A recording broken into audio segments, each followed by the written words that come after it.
Kemudian berikutnya, setelah zaman pramodern ini, kemudian masuklah masa revolusi industri, yaitu dengan adanya penemuan mesin uap, kemudian adanya fabrikasi gitu ya. Kemudian ini mengubah cara pandang dunia secara umum terhadap ilmu pengetahuan. Nah, ini pada masa-masa ini kemudian ya muncul ya termasuk dalam bidang arsitektur pun perubahannya sangat sangat revolusional begitu ya, seperti seperti seakan-akan sejarah itu terhenti, ilmu pengetahuan itu terhenti, kemudian berubah 180 derajat, 180 derajat ya, sorry 300, dia berbalik arah gitu pada setelah masa revolusi industri. Yang sebelumnya teori itu kemudian eh, berbicara tentang sejarah, tentang ornamentasi dan sebagainya, kemudian berubah cara berpikirnya bahwa ornamentasi itu kemudian menjadi sesuatu yang sesuatu kejahatan misalnya ya, bahwa kemudian sesuatu yang lebih murni adalah sesuatu yang apa adanya begitu. Nah, itu kemudian maka kemudian di dalam bidang arsitektur itu muncullah efeknya adalah eh, karya-karya yang tercipta itu tidak lagi mengutamakan tentang ornamentasi dan sebagainya gitu ya. Nah, inilah kemudian, ini kemudian berikutnya gitu, kemudian setelah masa revolusi industri dengan eh, apa penemuan mesin uapnya, ini kemudian merambah ke tadi ya postmodern, zaman modern, kemudian international style, kemudian ada neoklasikal yang kemudian mengubah bentukan arsitektur secara dari dari proses-proses sebelumnya yang sebelumnya penuh dengan eh, gaya, penuh dengan filosofi, ini kemudian tiba-tiba hilang. Jadi kalau kita melihat dari teori tentang arsitektur itu, kita bisa melihat dari mulai dari zaman prasejarah, itu kemudian mulai ada sebelum sampai dengan zaman modern gitu ya, kemudian sampai bergerak ke sampai zaman sekarang gitu ya, atau postmodern saat ini gitu. Nah, teori-teori ini yang kemudian saat ini masih digunakan, boleh digunakan boleh digunakan sesuai dengan kebutuhan pengembangan ilmu pengetahuannya gitu. Berikutnya ini bagaimana karakteristik umum dari teori. Ada 5 karakteristik umum. Yang pertama adalah teori itu memberikan penjelasan umum tentang observasi yang dilakukan dalam jangka waktu yang lama. Ya, karena teori tidak diciptakan dalam waktu yang sebentar ya. Bahkan kalau kita lihat teori tentang Vitruvius itu seberapa abad itu dibangun begitu ya. Kemudian teori tentang ruang gitu ya, itu pun tidak pernah berhenti eh, dilakukan dalam jangka waktu pemahaman pemahaman sesuatu fenomena dalam waktu yang sangat lama, berabad-abad gitu ya, sehingga kita baru menemukan apa sih yang disebut dengan ruang begitu ya. Misalnya di dalam arsitektur kita selalu bicara tentang ruang, contohnya seperti itu ya. Jadi ruang itu, bagaimana pengertian ruang itu terbentuk dari mulai zaman Vitruvius sampai hari ini itu masih kemudian perdebatan panjang tentang ruang itu masih dilakukan gitu ya. Karena memang tadi teori mencari penjelasan umum tentang observasi yang kemudian dilakukan dalam waktu yang sangat lama. Oleh karenanya gitu ya, teori itu bukan sebuah, tidak pasti kebenarannya gitu ya. Jadi ini karakter yang kedua, teori itu tidak pernah pasti karena dia akan terus berubah gitu ya. Selalu, makanya ketika kita bicara dalam dalam proses ketika Anda melakukan kajian teoritik, Anda nggak bisa cukup hanya menggunakan satu teori udah selesai begitu ya. Kenapa? Karena belum tentu teori itu benar gitu. Karena tadi ya, teori bukan sebuah kepastian dari kebenaran, karena dia akan terus berubah, terus akan akan ditemukan bahwa tadi ya tidak selalu benar, karena dia akan terus-menerus akan mendapat kritik, akan mendapatkan masukan dari penelitian-penelitian berikutnya, begitu ya. Maka jadi gini, kalau untuk contohnya begini ya, dalam satu untuk penelitian disertasi level S3 itu adalah menemukan teori. Tetapi teori itu kan tidak ya tadi ya karena sifatnya dia bukan sebuah kepastian gitu ya, bukan sebuah kepastian kebenaran, pasti dia akan mendapatkan ada yang pro dan ada yang kontra dari satu teori itu. Nah, ini yang kemudian semuanya harus masing-masing harus kita bahas di dalam proses ketika kita menggunakan satu teori. Tidak bisa hanya satu aja teori udah kita selesai, kita anggap pekerjaan kita selesai, tidak ya gitu. Jadi teori itu kemudian harus dibenturkan teori dengan teori-teori yang lain sehingga memunculkan satu teori baru yang dianggap lebih mendekati kebenaran begitu ya. Padahal ya tadi ya pas dan memang tidak pernah ada ya tadi karena karakternya memang begitu. Teori adalah tidak bukan sebuah kepastian kebenaran, tetapi sebuah fenomena yang kemudian dialami oleh fenomena yang terjadi, kemudian kita mendeskripsikan fenomena itu gitu ya, mengobservasi dalam jangka waktu yang lama menjadi sebuah karena tadi ya ada fenomena yang menyerupai, kemudian di tempat yang lain juga menyerupai hal yang sama, itu pun terjadi, maka kemudian diambillah satu kesimpulan begitu ya, yaitu kesimpulan itu adalah menjadi sebuah teori. Tetapi tadi kembali lagi teori itu kemudian bisa dibantah oleh orang lain, bisa diperbarui oleh orang lain, bisa atau bahkan oleh orang itu sendiri begitu ya. Seperti contohnya dulu kita bicara tentang teori penciptaan bumi adalah geosentris gitu ya, atau bumi itu sebagai pusat dari mm, pusat pusat dari tata surya begitu ya. Tetapi kemudian teori itu kemudian dibantah, kemudian menjadi heliosentris atau matahari itu sebagai pusat tata surya. Nah tadi ya pada saat itu dianggap orang yang menemukan teori heliosentris ini adalah orang yang gila gitu ya. Kemudian bahkan kemudian dihukum karena dia memunculkan satu teori yang mematahkan teori sebelumnya. Tapi tadi kemudian didukung oleh teori-teori yang lain bahwa yang mana yang lebih mendekati kebenaran tadi gitu ya. Meskipun tadi satu tidak pernah ada kepastian kebenaran di situ. Selalu akan ada perubahan-perubahannya ya. Gitu. Jadi itu sifatnya teori itu seperti itu. Kemudian teori menjelaskan dan memprediksi tingkah laku. Ya, betul. Jadi teori itu dia mendeskripsikan sesuatu gitu, kemudian dia bisa karena dia sudah teori itu kan kemudian harus diuji ya. Teori itu diuji pada berbagai kondisi, kemudian diambillah sebuah kesimpulan, maka teori ini bisa digunakan untuk memprediksi apa yang akan terjadi ketika fenomena yang sama terjadi, begitu ya. Maka tadi ya teori itu bisa menjelaskan dan juga bisa memprediksi tingkah laku apa yang akan tercipta begitu. Karena tadi ya karena sifatnya dia pengujian itu dilakukan selama waktu yang lama pada banyak tempat, pada banyak situasi, kemudian diambil satu kesimpulan, kesimpulan itu kemudian bisa untuk memprediksi pada fenomena berikutnya.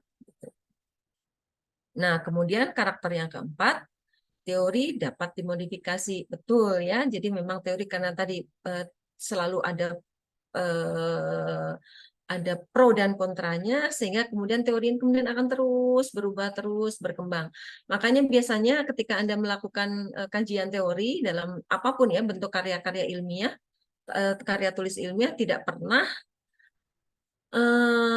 Anda perlu untuk melakukan diskusi ilmiah itu dalam bentuk kajian teoritik gitu ya. Kajian teoritiknya mana yang pro, mana yang kontra, mana yang atau bahkan dimodifikasi itu maksudnya bisa seluruhnya mendekati kebenaran, tapi ada sebagian yang tidak begitu ya. Misalnya begitu ya.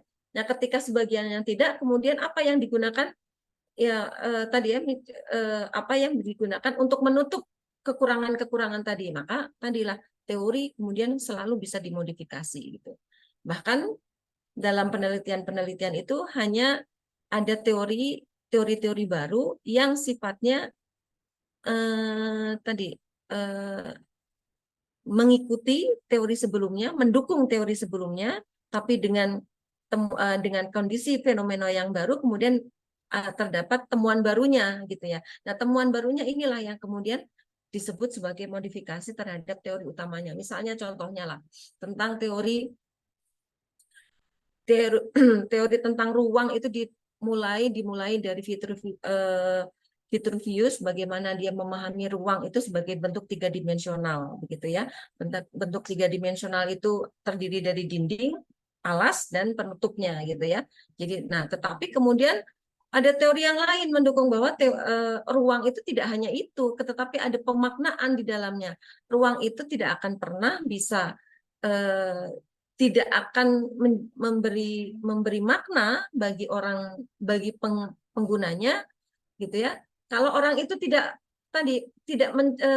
terikat di dalam ruang itu, maka untuk membuat manusia itu terikat ke dalam ruang, maka dia perlu memberi tadi bahwa ruang itu mempunyai arti gitu ya, mempunyai arti penting bagi seseorang, bagi penggunanya. Nah, itu kan teori awalnya kan tadi ya, teori awalnya hanya tentang ruang sebagai bentuk tiga dimensional gitu ya, tetapi kemudian ruang bukan hanya ruang kalau dia hanya bersifat fisik gitu ya, tetapi di situ ada pemaknaan yang harus di apa harus dimasukkan di dalam ruang itu sehingga kemudian eh, ruang itu menjadi sesuatu tempat untuk hidup. Nah, ini akhirnya bertambah lagi teorinya gitu ya. Maka tadi teori itu dapat dimodifikasi. Terus oke ya. Ya, meskipun gini ya, ini yang kelima ya, karakteristik teori yang lain adalah teori jarang sekali yang seluruhnya tidak mengandung kebenaran. Bahkan banyak teori yang dapat bertahan sangat lama. Iya, betul.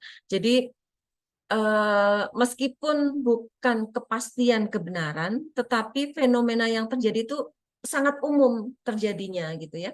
Sehingga fenomena-fenomena ini terus ada, maka dianggap mendekati kebenaran. Nah, kalau yang sudah mendekati kebenaran inilah gitu ya, menurut pemahaman pada saat itu, maka teori ini akan terus dipakai gitu ya, terus dipakai sampai hari ini.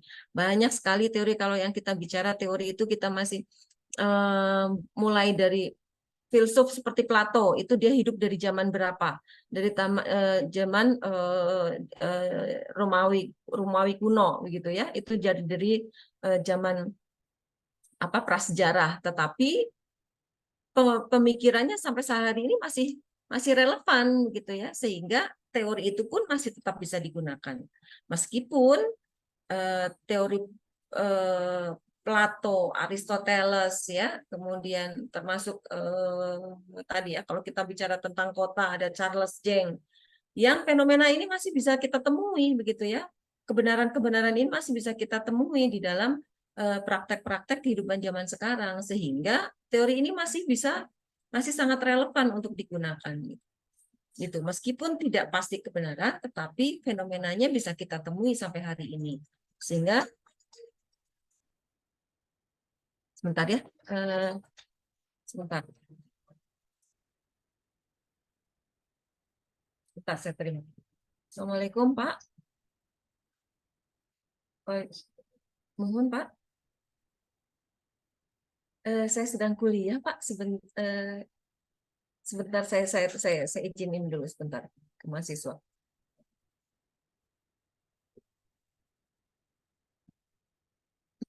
Ya, sebentar. Ya Pak, bagaimana Pak? Iya. Mm-mm.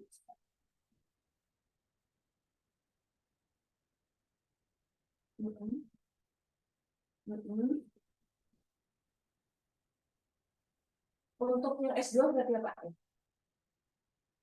Iya, berarti apa aset Pak?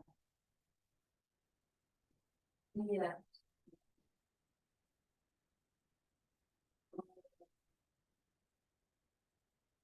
Oh iya, iya.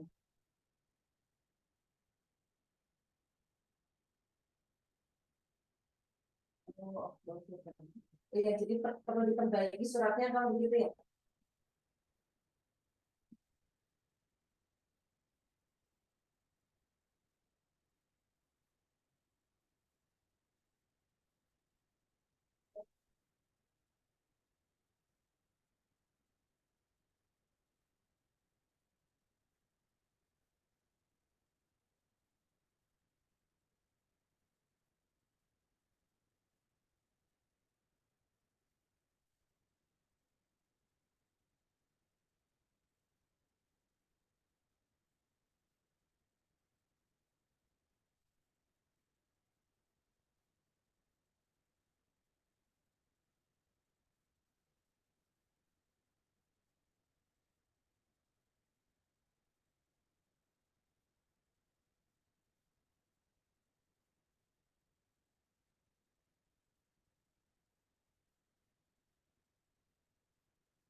Oke, mohon maaf ini kita lanjutkan ya.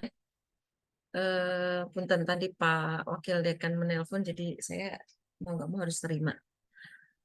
Oke, baik. Tadi kita sampai mana ya karakteristik umumnya sampai 1, 2, 3, 4 dan yang kelima tadi ya. Meskipun teori itu tidak semuanya tidak bukan sebuah kepastian kebenaran, tetapi karena fenomena yang diciptakan gitu ya, bukan fenomena yang dibaca itu kemudian masih sangat relevan dengan sampai hari ini gitu ya. Fenomena itu terjadi pula di eh, zaman yang sudah modern ini, meskipun yang digunakan adalah teori-teori klasik gitu ya, karena fenomenanya masih sama, maka teori itu kemudian masih bisa dipakai gitu ya.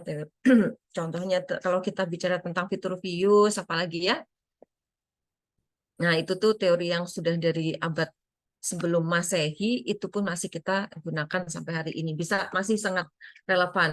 Meskipun relevan, tetapi kita juga perlu mengupdate gitu ya. Apa yang dibaca orang, apa yang mengupdate itu tujuannya tadi untuk melihat apakah teori itu masih relevan kita pakai atau tidak gitu ya. Karena meskipun kita merasa sudah benar, tetapi masih bisa dipakai, tetapi seringkali perlu kita eh, mengupdate itu dengan teori-teori yang lebih kekinian, gitu, lebih baru, sehingga diharapkan itu lebih sesuai dengan kondisi yang Anda harapkan sekarang ini, gitu ya. Oke, berikutnya ini bagaimana bicara tentang posisi arsitektur dalam basis kealaman dan keilmuan. Ini menurut model pertama ya. Jadi arsitektur itu merupakan inti dari sistem budaya. Kalau ini kita bicara sebagai sistem budaya, arsitektur itu merupakan inti dari sistem budaya yang mencakup bagian dari sistem lain, yaitu sistem sosial, psikologi, dan organik. Nah, kalau kita bicara sistem budaya, itu ada 4 sistem di dalamnya, yaitu sistem lingkungan natural, kemudian sistem lingkungan kultural, kemudian lingkup sistem lingkungan sosial, dan manusia sebagai sistem psikofisik ya. Jadi kita arsitektur itu bicara itu semua gitu ya. Jadi ini memposisikan bagaimana arsitektur itu mempunyai peran dalam basis keilmuannya gitu ya. Jadi kalau dalam arsitektur, kalau kita bicara sebagai sistem lingkungan natural, maka arsitektur itu tidak pernah terlepas dari dia harus tergantung kepada kondisi geografis, kondisi demografisnya, kondisi biologi lingkungan ya. Makanya kalau kita bicara tentang kalau Anda ingat ketika Anda melakukan site analysis itu kan fungsinya itu ya. Bagaimana bentukan arsitektur ini kemudian dia menyatu dengan kebutuhan yang harus dia penuhi di dalam secara sifatnya ya, secara lingkungan naturalnya, secara geografisnya dia terletak di mana, bagaimana kondisi iklim itu kemudian mempengaruhi bentukan arsitekturnya, bagaimana kemudian kondisi angin, kondisi lingkungan sekitarnya itu kemudian mempengaruhi bentukan arsitektur. Ya, sehingga tadi arsitektur adalah merupakan dipengaruhi oleh sistem lingkungan natural.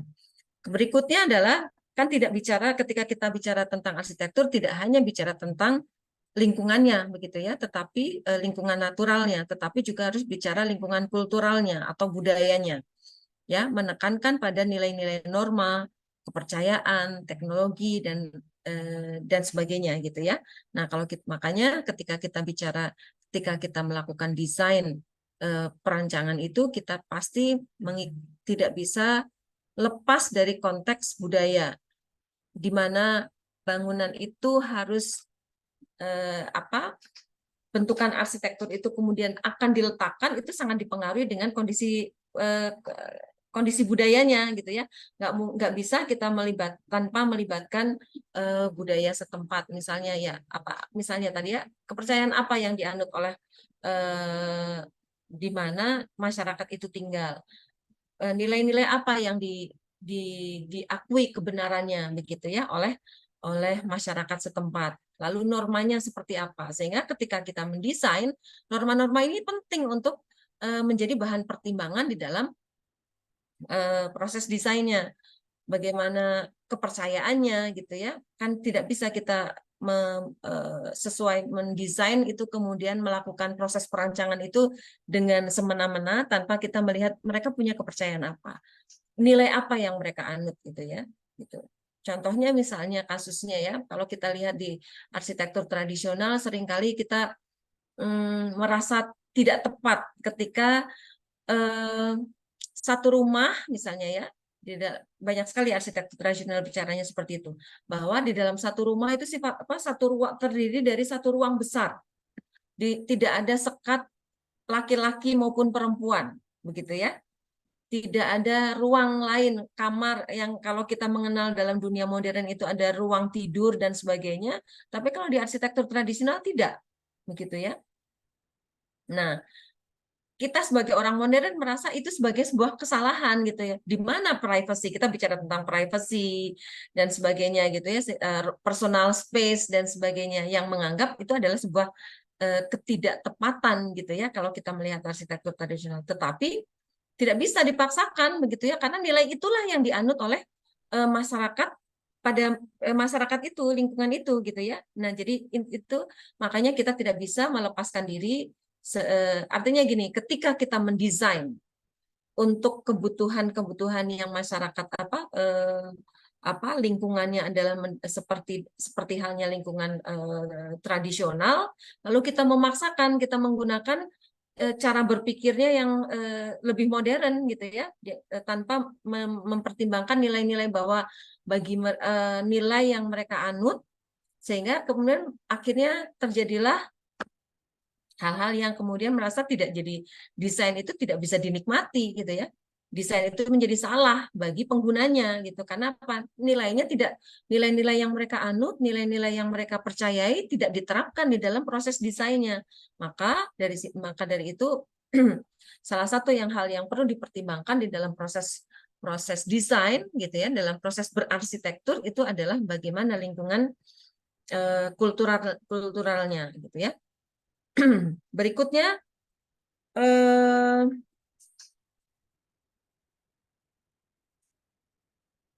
arsitektur sebagai sistem lingkungan sosial menekankan pada aspek struktur, fungsi, peranan, dan peran sosial, proses sosialnya. Ya, karena arsitektur itu mewadahi manusia, gitu. Sementara manusia adalah makhluk sosial, maka dia tidak bisa dilepaskan, tidak bisa berdiri sendiri. Satu hal yang ya tadi ya, dia tidak bisa hanya mementingkan per individu, tetapi dia juga harus melibatkan bagaimana situasi individu itu di dalam hubungannya dengan lingkungannya, di dalam hubungannya dengan komunitasnya, gitu ya. Sehingga tadi dia tidak bisa sebagai sistem sosial kan, ya dia tidak, karena tidak bisa hidup sendiri, maka ada nilai-nilai sistem sosial ini yang kemudian sesuatu yang dianut secara bersama, gitu ya, sesuatu yang diyakini kebenarannya, dianut dan diikuti terus-menerus menjadi satu sistem sistem sosial gitu ya, yang diterapkan secara bersama-sama dalam satu lingkungan masyarakat. Nah, jadi arsitektur juga bicara tentang sistem lingkungan sosialnya. Kemudian selain tadi ya lingkungan natural, kultural, kemudian lingkungan sosial, tapi arsitektur juga bicara sebagai sistem manusia sebagai sistem psikofisik, sistem kepribadian berkaitan dengan sikap dan tingkah laku manusianya. Ya, makanya kalau kita lihat ada pendekatan perilaku begitu ya di dalam arsitektur, itu kita sering proses desain itu ada di dalamnya perlu mempertimbangkan pendekatan perilaku, bagaimana kepribadian usernya, bagaimana kepribadian masyarakatnya yang akan diatur, atau kita akan mengarah kemana dengan tingkah laku yang seperti apa. Nah ini maka arsitektur ini adalah sebagai sistem psikofisik, ya, sistem kepribadian. Kenapa begitu? Karena ya penggunanya masing-masing memiliki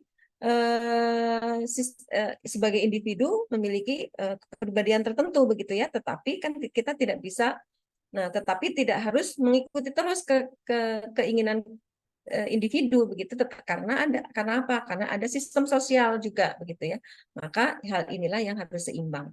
Jadi ada sistem sosial, kemudian juga ada sistem psikofisik atau sistem kepribadian yang ini perlu kita wadai di dalam proses berarsitektur. Begitu. Jadi ini model yang pertama ya. Jadi posisi arsitektur dalam basis kealaman dan keilmuan, arsitektur merupakan inti dari sistem budaya yang mencakup bagian dari sistem yang lain, yaitu sistem sosial, psikologi, dan organik. Berikutnya model yang kedua, tidak bisa bergeser sendiri. Nah, model yang kedua, sorry.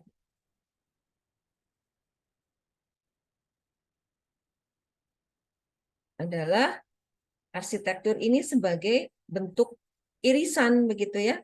Irisan dari ketiga ilmu, yaitu psikologi, sosiologi, dan antropologi gitu. Nah, di irisan ketiga hal inilah, ketiga ilmu inilah yang di posisi arsitektur itu berada. Psikologi adalah ilmu tentang tata laku dan pengalaman individu manusia yang menelaah perbedaan antar individu manusia. Kemudian kalau sosiologi adalah ilmu yang mempelajari struktur sosial dan perilaku manusia dalam komunitasnya. Fokus utamanya adalah persamaan antar berbagai kelompok masyarakat. Kemudian kalau antropologi, ilmu yang mempelajari sifat-sifat manusia dan keadaan fisik manusia dalam suatu kebudayaan tertentu, diarahkan untuk menemukan apa yang membedakan satu kelompok masyarakat dengan kelompok yang lain. Nah, disitulah ya proses bagaimana posisi arsitektur itu kemudian berada di dalam irisan ini.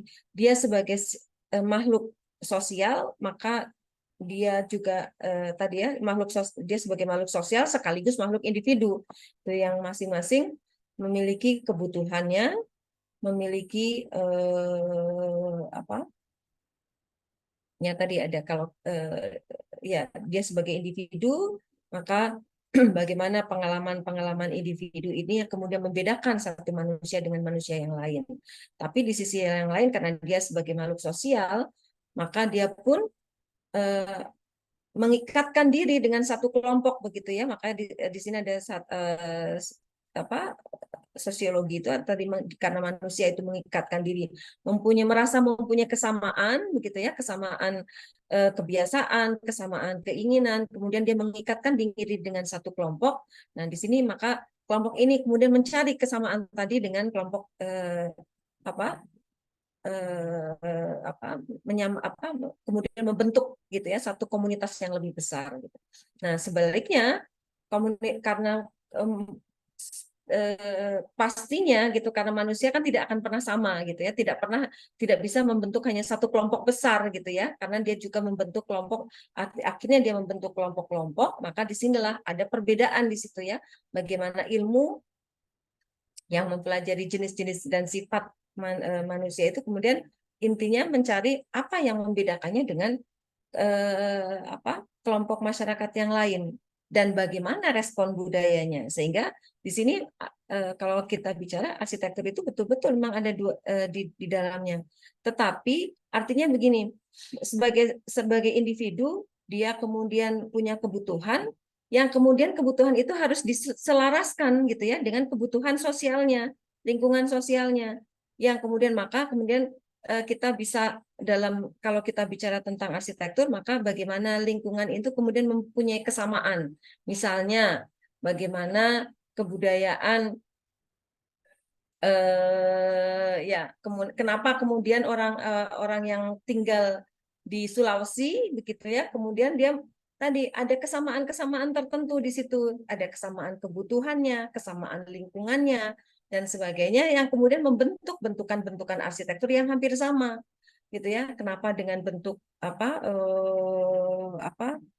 bentuk rumah panggungnya begitu ya, dengan bentukan atapnya misalnya ya gitu. Kemudian itu yang kemudian tadi karena ada kesamaan nilai gitu ya yang di dialami yang dirasakan gitu ya, sehingga kemudian mereka kemudian membuat sesuatu yang menyerupai gitu. Tetapi di satu sisi lain juga tadi ada pembeda di situ. Pembedanya adalah tadi untuk membedakan bagaimana sistem satu sistem yang berlaku di satu masyarakat kemudian juga tidak berlaku di masyarakat lain, sehingga muncullah perbedaan bentukan-bentukan arsitekturnya.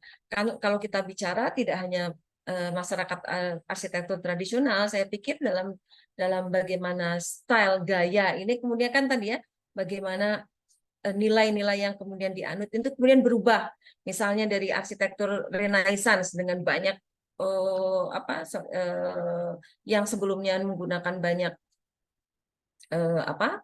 ornamentasi, dengan zaman barok yang kemudian semakin luar biasa berlebihannya gitu ya, barok dan rokoko yang semakin luar biasa berlebihan dalam menerapkan ornamentasi. Kemudian tadi orang karena mereka merasa mempunyai kesamaan keinginan gitu ya, lalu kemudian ada perubahan di situ gitu ya, ada perubahan, mereka tidak lagi terjadi perubahan keinginan gitu ya, karena tadi ada perubahan-perubahan dunia terjadi, kemudian tadi sistem fabrikasi yang mengutamakan efisiensi, mengutamakan apa namanya efisiensi dan ya muncullah arsitektur modern yang berbeda sekali. Nah, artinya kedua hal ini semuanya diakomodir oleh arsitektur berperan di situ gitu ya dalam penciptaan ruang ruang hidup bagi para usernya. Ya, jadi arsitektur itu irisan dari ketiga hal itu ya. Sifatnya dia sebagai individu, juga dia sifatnya sebagai makhluk sosial, di mana makhluk sosial itu mengikatkan diri pada satu kelompok dan membedakannya dengan kelompok yang lain. Berikutnya, nah ini mungkin perlu kita diskusi sebentar ya, bagaimana tadi desain arsitektur atau kawasan dengan perspektifnya, dengan relasinya dengan psikologi manusia, sosiologi, dan lingkungan alam fisik. Mungkin kita bisa ini ya, mencari contoh begitu ya, contoh kasus bagaimana suatu desain arsitektur atau kawasan yang dia punya relasi gitu ya, relasi dengan psikologis maupun dengan sosiologi dan lingkungan alam alam atau fisik. Kita bisa buka ya diskusi kali ini. Kita kuliah sampai jam berapa ya? Punten. 14.40, Bu. 14.40. Iya. Masih ada 20 menit lagi ya, bisa kita diskusikan. Bagaimana sebuah desain arsitektur atau desain sebuah kawasan yang dia sangat mempunyai relasi gitu ya dengan psikologi manusia, juga sekaligus dengan sosiologi masyarakatnya, bagaimana kondisi masyarakatnya, kemudian serta dengan lingkungan alam fisiknya. Misalnya, mungkin kalau di Bandung, Bapak Ibu, ini banyak yang nggak tinggal di Bandung ya, jadinya Bapak Ibu boleh bercerita, misalnya adakah di dalam lingkungan Bapak Ibu tinggal, ada yang menurut Bapak Ibu desain itu sangat erat kaitannya dengan psikologi manusia, kemudian dengan sosiologinya, dan juga dengan kondisi lingkungan alam dan fisiknya. Adakah contohnya?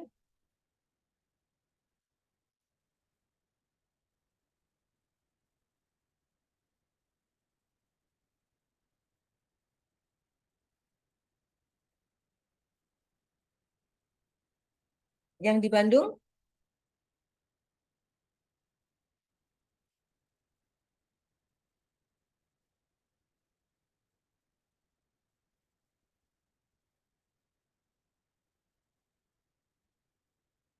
Astrid tinggal di Bandung? Iya Bu, saya tinggal di Bandung di Cimahi. Iya, ya. Mungkin begini ya. Contoh, kalau saya boleh mencontohkan misalnya ya tentang fenomena eh, desain apa? Desain arsitektur ini, Masjid Al-Jabar. Bapak Ibu tahu Kak? Masjid Al-Jabar? Masjid yang dibangun dari tahun berapa ya? Dari 2000, 2000. yang kemarin baru diresmikan 2022, salah satu karya apa? Karya eh, apa? Ridwan Pak Kamil, Ya, Pak Ridwan. Nah, ya? ya betul. Ya, betul ya. Nah, itu ada satu masjid. Kalau kita bicara, silakan Bapak, bolehkah boleh berpendapat bagaimana dari psikologis ya, dari bagaimana desain Masjid Al-Jabar ya kaitannya dengan relasinya, hubungannya dengan psikologis manusia dengan desain. Kita boleh membuka kritik nih ya, boleh bisa kritik itu tidak ada yang benar, tidak ada yang salah gitu ya, karena masing-masing adalah pendapat pendapat pendapat seseorang yang sifatnya bisa subjektif gitu ya. Biar tidak subjektif, maka biasanya harus ditambahkan dengan teori sehingga sifatnya lebih objektif gitu. Ya, kalau saya melihat Masjid Al-Jabar itu adalah satu masjid dengan dia berusaha masih dengan sifat tadi ya, dengan kebudayaannya, dengan sifat ya, masjid itu biasanya masjid atau gereja itu biasanya diciptakan dengan tadi sifatnya adalah untuk membuat manusia itu merasa kecil gitu ya. Maka dia dibuat dengan bentuk yang gigantis, bentuk yang megah, bentuk yang besar. Mungkin hampir semua masjid seperti itu ya. Eh, tidak ya, ya, tidak semua masjid, tetapi relatif seperti itu. Masjid itu dibuat besar, dibuat megah gitu ya. Fungsinya apa gitu ya? Fungsinya apa kira-kira nih? Salah satunya kan tadi ya, kenapa langit-langitnya dibuat tinggi, kemudian bentuknya besar gitu ya. Ya biasanya malah masjid itu langit-langitnya kan sangat tinggi ya, mungkin di atas lebih dari 10 meter itu untuk masjid-masjid yang besar. Dengan hanya satu lantai, kalau kita melihat kebutuhannya ya, dengan kita lihat fungsinya, kebutuhannya adalah besar. Orang harus bisa menampung manusia dalam jumlah yang besar. Tetapi gitu ya, masjid itu tidak kemudian tidak dibangun misalnya meskipun dia tinggi, tetapi dia tidak dibuat terdiri dari banyak lantai gitu ya. Biasanya hanya maksimal hanya 2 lantai. Padahal langit-langitnya sangat tinggi. Karena apa? Karena ada tadi nilai-nilai yang dianut di situ gitu ya.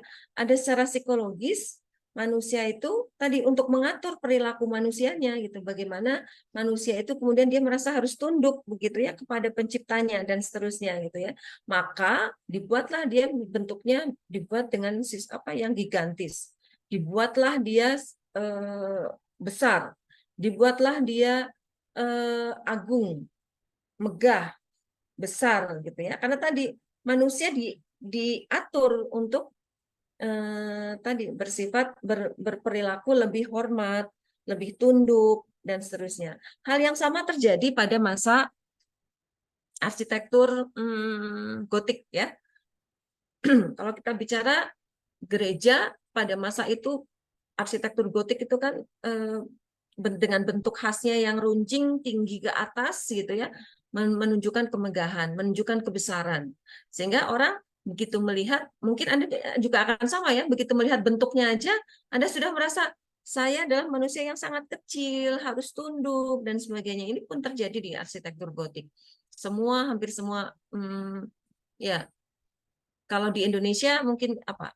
Anda datang ke katedral ya di Jakarta itu pun Anda merasakan hal yang sama gitu ya. Jadi secara psikologis gitu ya dalam perspektif karena tadi Anda perilaku yang diinginkan, perasaan yang diharapkan itu kemudian diciptakan di dalam proses di dalam desain yang kita inginkan. Nah, padahal kalau kita melihat ada sistem nilai yang dianut di situ. Sistem nilainya tadi ada bahwa manusia punya pencipta gitu ya, punya sesuatu yang lebih besar. Manusia adalah makhluk yang lemah, itu kan tadi ya, nilai yang ingin ditampilkan adalah itu. Manusia adalah makhluk yang lemah, bahwa manusia tidak tetapi manusia juga punya, ya tadi manusia adalah makhluk yang lemah, maka dia tadi secara psikologis dia harus perlu diatur sehingga dia tadi ada kebutuhan-kebutuhan untuk membuat manusia itu menjadi berada dalam posisi yang seharusnya gitu. Atau mungkin contoh yang lainnya bagaimana desain itu kemudian sangat mempertimbangkan psikologis manusia, hampir semuanya sebetulnya ya. Misalnya bagaimana ruang sekolah begitu ya, ruang sekolah SD itu SD SMP, kemudian warna kemudian digunakan. Ya, tadi kan sifatnya tadi ya, kenapa banyak warna di SD dan PAUD? Kenapa tidak di lingkungan universitas tidak dibuat warna yang macam-macam begitu ya?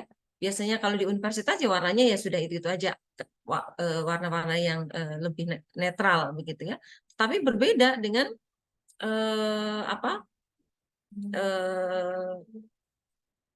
di sekolah PAUD gitu ya, PAUD SD mungkin sampai dengan SD gitu ya.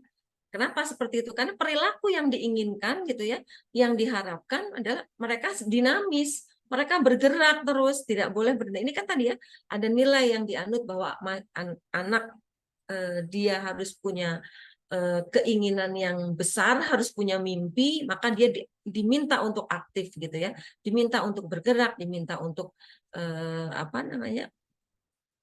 mengeksplor gitu ya, sifatnya seperti itu gitu ya. Nilai-nilai itu yang kemudian diambil sehingga kemudian itu yang kemudian diterapkan gitu ya. Nah, ya kalau tentang kembali lagi tentang Masjid Al-Jabar tadi ya, kita kembali ke situ. Tadi kita bicaranya dalam sisi psikologis. Tapi bagaimana dengan sosiologi masyarakat sosiologi masyarakat? Kalau kita bicara sosiologi itu tadi ilmu bagaimana dia mencari kesamaan ya antar berbagai kelompok masyarakat. Kalau kita bicara tentang masjid ya sosiologi bagaimana satu kelompok masyarakat itu dia mencari kesamaannya dengan kelompok yang lain, maka kemudian kita melihat mengapa masjid itu biasanya menggunakan bentuk kubah gitu ya. Padahal kubah itu aslinya tidak berasal dari arsitektur Islam gitu ya. Kubah itu bahkan sebetulnya kubah itu adalah arsitektur diambil dari masa Romawi. Bukan menjadi ciri khas arsitektur Islam sebetulnya ya, tetapi kemudian Al-Jabar itu masih menggunakan bentuk dasarnya, bentuk kubah, meskipun banyak modifikasinya begitu, tapi bentuk dasarnya bentuk kubah. Nah, ada apa di balik itu gitu ya? Kalau menurut saya tadi dia berusaha mengingatkan kembali gitu ya bahwa sesuatu yang kemudian digunakan oleh banyak masyarakat gitu, kemudian dia mengikuti itu sehingga merasa agar masjid ini menjadi milik semua orang. Karena apa? Karena ada kesamaan di situ gitu ya. Ada kesamaan dengan bentuk kubahnya yang sering digunakan gitu. Itu suatu bentuk bagaimana masyarakat itu mengikatkan diri dengan kelompok masyarakat yang lain, mencari kesamaannya gitu ya. Kesamaannya dengan meskipun tetap dengan ada pembedanya karena bagaimanapun kubah itu bukan ciri arsitektur Islam, tetapi menurut lingkungan sosialnya tidak begitu gitu ya. Secara lingkungan sosialnya di Indonesia kubah ini masih menjadi bentuk yang diminati, bentuk yang mengakar gitu ya, bentuk yang memang masih mempunyai nilai historis gitu dalam dalam perkembangan masjid. Maka bentuk inilah yang kemudian masih sehingga tujuannya tadi ada keinginan-keinginan agar bentukan arsitektur yang tercipta ini menjadi milik semua orang gitu ya, karena punya nilai ikatan-ikatan emosional, punya ikatan-ikatan historis dengan bentukan yang tadi. Ini contohnya ya. Jadi bagaimana satu desain itu tadi bagaimana desain arsitektural ini kemudian mempunyai relasi dengan psikologis maupun sosiologis lingkungannya. Nah, boleh Bapak Ibu mau berdiskusi, kita bisa buka diskusinya, silakan 5 menit kita cukup lah untuk diskusi tentang bagaimana desain mungkin di daerah apa ya Bapak Ibu. Kalau Bapak Ibu belum tahu tentang Aljabar, ini yang Pak siapa namanya, banyak yang bukan orang Bandung, yang ini ya. Atau mungkin contohnya yang museum tsunami di Aceh ya. Ya, itu kan sebuah bentuk kalau saya ada satu ruang yang memang untuk memasuki museum, saya tidak ada gambarannya ya, tapi ini sekarang kita sebetulnya hanya mau membuka bagaimana desain arsitektur itu mempunyai relasi dengan psikologis dan sosiologis masyarakatnya. Tadi tentang museum tsunami. Itu museum tsunami itu kan begitu memasuki jalan memasuki museumnya itu kan memang pengunjung itu dibawa untuk mengalami dibuat seperti mengalami kejadian pada saat tsunami. Bagaimana ruang itu dibuat gelap, dibuat sempit gitu ya. Itu tadi tujuannya untuk tadi mereka merasakan apa yang dialami oleh para korban tsunami gitu ya. Kemudian dengan bentukan yang seperti ombak begitu ya. Ini fungsinya tadi untuk menggambarkan situasi psikologis yang saat itu dialami oleh masyarakat pada saat itu gitu ya. Jadi sehingga pada akhirnya orang karena mengalami kemudian merasakan ketakutannya, merasakan ketidakberdayaannya gitu ya. Ini yang kemudian yang ingin diciptakan gitu ya. Sampai di ujung itu sampai kemudian dia mendapatkan bahwa hidup itu tidak berhenti di saat itu kan seperti itu ya alur ceritanya, tidak berhenti di satu masa gitu ya. Kemudian dia harus menuju ke arah yang lebih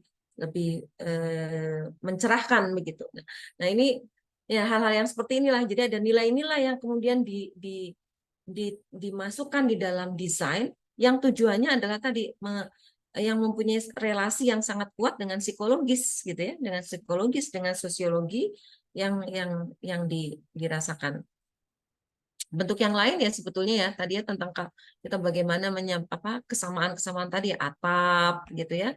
Atap itu hampir sama di arsitektur di Indonesia kan semuanya arsitektur Nusantara itu kan lebih disebut sebagai arsitektur atap karena hampir semuanya mengutamakan atap itu sebagai simbol kekayaan, simbol kebesaran, simbol status sosial dan sebagainya. Nah, masyarakat kita sama gitu.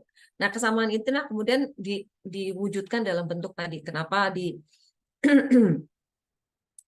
Minangkabau begitu atapnya, kenapa di Padang begitu atapnya, kemudian di Makassar juga dengan bentuk yang atap itu menjadi bagian yang penting dari bahkan yang bagian yang besar gitu ya, yang di dalam proses desainnya.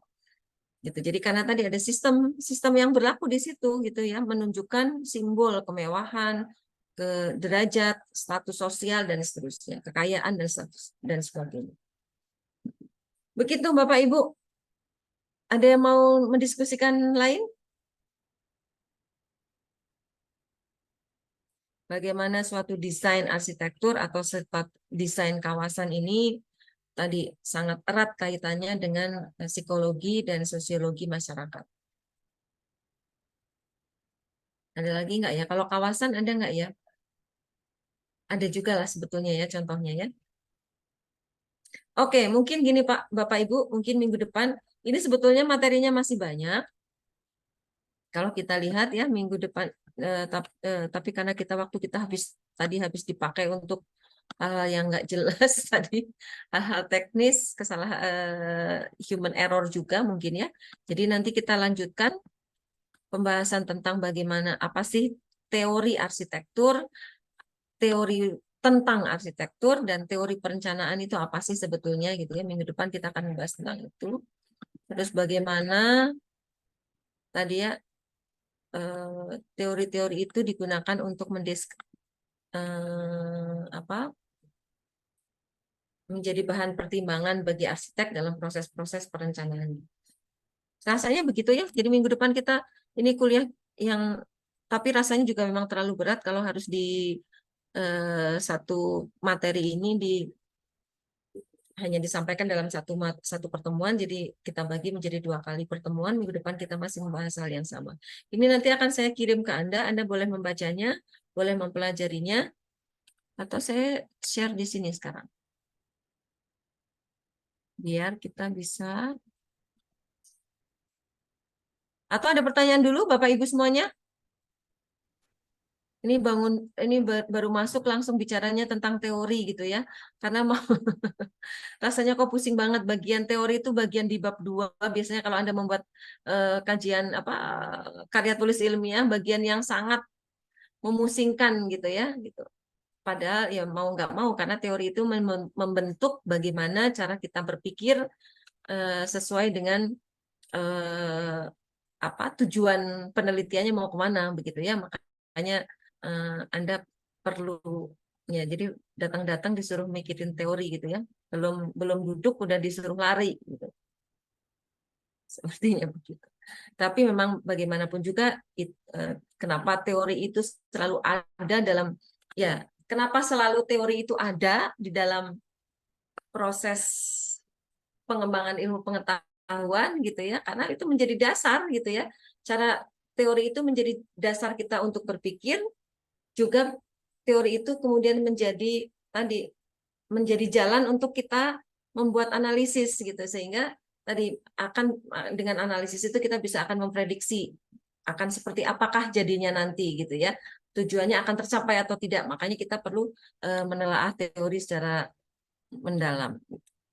Bentar ya, saya gimana sih caranya ini membuka lagi. Oke, atau nanti saya sampaikan ini ya di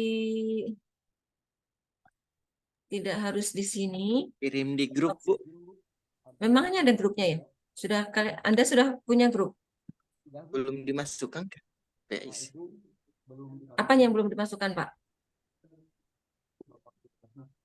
Bentar, saya kirim di sini aja. Silakan nanti Anda buka Oh, iya, Bu. Siap.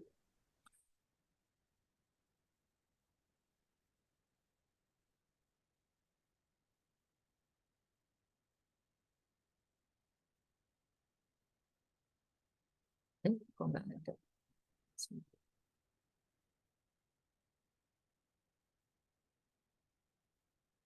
Anda masih kuliah lagi? Ada mata kuliah yang lain? Terakhir ini, Bu. Oh, terakhir ini ya. Ya, Bu. Oke. Atau sebelumnya ada pertanyaan Bapak Ibu? Izin mungkin Bu Dia, Ya. ya izin bertanya ini terkait teori Bu. Mm-mm. Sesuatu dikatakan sebuah teori itu indikatornya apa ya Bu ya gitu? Apakah misalnya kita sebagai misalnya pelajar atau mahasiswa ini bisa mengeluarkan sebuah teori gitu Bu? Bisa menghasilkan sebuah teori yang nantinya mungkin bisa digunakan untuk generasi-generasi selanjutnya seperti itu Bu. Jadi indikator sesuatu itu dijadikan sebuah teori itu seperti apa mungkin gitu. Ya, kalau teori itu biasanya dia gini, sebuah teori itu biasanya ditemukan itu kan berdasarkan penelitian yang tadi ya, dia melakukan penelitian dan observasinya sudah cukup. Nah, cukup itu dihitungnya dari mana gitu kan terukur ya. Cukup itu dihitungnya dari mana? Satu, dia fenomena itu terjadi di mana-mana. Gitu ya. Kemudian kita menarik kesimpulan. Nah, kesimpulan itu harus diuji. Nah, apakah fenomena ini berlaku pula di tempat yang lain? Nah, itu biasanya begitu, Pak Sidik. Ya, jadi Sehingga ketika itu kemudian juga berlaku di tempat yang lain, nah itu bisa sebagai sebagai teori begitu ya. Jadi teori itu memang tidak bisa hanya sekali meneliti atau hanya berlaku di satu tempat aja itu menjadi satu teori, enggak gitu ya. Maka teori itu sifatnya karena dia harus diuji. Pengujian teori itu misalnya gini ya, kita menemukan bahwa misalnya ya dalam biasanya kalau grounded teori, kalau Anda menggunakan pendekatan grounded teori itu biasanya kan teori yang ditemukan itu sangat khusus dan berlaku di daerah itu, begitu ya. Gitu. Misalnya teori tentang bahwa ada salah satu teman saya menemukan, dia meneliti tentang rumah susun, gitu, bahwa dia menemukan kalau masyarakat rumah susun itu kemudian begitu interaksi sosialnya itu sangat baik, sehingga mereka dengan interaksi sosial mereka yang hubungan mereka sangat baik, sehingga kemudian mereka menganggap bahwa ada biasanya rumah susun itu kan sangat erat kaitannya dengan dia mengakuisisi ruang publik begitu ya. Jadi salah satu teorinya adalah dia menemukan bahwa dengan interaksi sosial ikatan sosial yang sangat baik, maka akuisisi terhadap ruang-ruang publik ini menjadi tereduksi gitu ya, tereduksi masalahnya, tidak menjadi sesuatu yang besar. Itu temuannya begitu ya. Tapi itu harus diteliti, harus diuji Pak dalam fenomena yang serupa. Misalnya bisa dilakukan di tempat yang lain misalnya. Atau contoh kasusnya, saya melakukan penelitian tentang kampung Dukuh. Di dalam kampung, salah satu teori yang saya sebutkan bahwa relasi yang terjadi antara kampung Dukuh dalam dan Dukuh luar itu menciptakan pola spasial yang sama. Itu teori saya begitu. Nah, tapi saya harus menguji teori saya. Betul nggak bahwa relasi hubungan antara kampung ini membuat ada kedekatan gitu ya, ada membuat kesamaan, ada kesamaan pola spasialnya misalnya gitu. Nah itu bisa kita sebut sebagai asal muasal teori, tetapi teori itu harus kita uji terus menerus. Makanya tadi dia karakteristik teori salah satunya adalah dia harus diobservasi dalam jangka waktu yang lama. Jadi nggak bisa saya nyebut, saya udah menghasilkan teori, nggak bisa. Karena saya baru melakukan satu penelitian dalam fenomena yang baru satu yang saya teliti. Maka saya perlu melakukan penelitian dengan fenomena yang serupa tapi tidak sama. Contohnya, saya bisa melakukan bagaimana relasi yang terjadi antara dua tempat, misalnya di kota. Saya mau buat itu juga, kalau tadi saya bicarain di kampung tradisional nih, maka saya mau mencari fenomena lain yang serupa, saya mau melihat hubungan antara satu kampung di kota dengan kampung di sekitarnya. Ada nggak relasi yang terjadi di situ? Ada tidak kesamaannya gitu ya? Oh ternyata ada. Nah, misalnya ternyata itu berlaku juga teori yang saya ciptakan di awal, ternyata berlaku juga di fenomena yang berikutnya, gitu ya.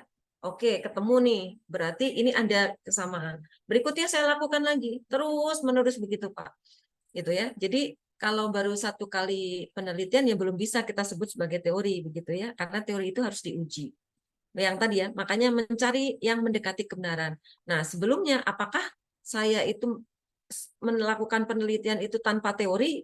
Kan pasti ada teorinya ya. Pasti ada teori saya bicara dulu tentang teori relasi patron klien. Relasi hubungan yang tidak seimbang antara patron dengan kliennya gitu ya. Antara yang diikuti sama yang mengikuti. Nah, itu saya punya teori itu dulu sebelumnya. Teori itu saya uji di kampung tadi gitu ya. Oh, ternyata ada. Bagaimana si klien ini kemudian mengikuti patronnya gitu ya. Bagaimana kampung luar yang sifatnya lebih muda itu kemudian mengikuti yang lebih tua. Nah, seperti itu gitu ya. Nah, itu yang kemudian saya perlu uji di tempat yang lain. Itu kalau menurut saya itu ya. Salah satu kenapa parameternya apa sih? bahwa suatu temuan itu bisa menjadi teori, ya tadi dia harus diuji. Tidak bisa cukup dengan diuji satu kali udah selesai gitu ya. Maka dia harus tadi fenomena-fenomena itu terjadi di tempat lain dan membenarkan teori itu gitu ya. Maka dia bisa semakin lama dia menjadi semakin kuat gitu ya, semakin kokoh. Maka barulah dia disebut sebagai teori. Tapi kembali lagi teori itu bisa dibantah begitu ya. Dibantah oleh orang lain. Dia yang mempunyai fenomena yang ya bisa saja dibantah gitu ya. Teori itu tidak eh, tidak tidak ada kepastian kebenarannya gitu. Gitu Sidik. Mudah-mudahan menjawab pertanyaan Anda ya. Terima kasih Ibu. Oke, yang lain ada? Kalau nggak ada kita sudah habis waktunya 10 lebih 10 menit. Nanti ini saya kirim aja ya. Saya kirim ke salah satu ke Irfan mungkin ya. Nanti Irfan tolong di-share ke teman-temannya. Karena ini saya nggak tahu nih komputer saya memang atau sayanya yang error ya. Jadi agak susah memasukkan data ke sini. Oke, Bapak Ibu. Baik, Bu. Nanti saya share ke Irfan. Bapak Ibu, saya pikir kuliah kita hari ini sudah lebih dari waktunya. Saya mohon maaf karena terlambatnya cukup lama karena ada masalah teknis dan human error, saya pikir gitu ya. Jadi mudah-mudahan minggu depan kita bisa kuliah lebih tepat waktu dengan tema yang sama, dengan materi yang sama. Masih bicara tentang teori dan teori arsitektur dan teori tentang arsitektur. Baik, saya cukupkan sekian. Wassalamualaikum warahmatullahi wabarakatuh. Waalaikumsalam warahmatullahi Waalaikumsalam Terima kasih, Bu. warahmatullahi wabarakatuh. Terima Terima kasih, kasih. Bu. Saya izin live ya. Iya, Bu.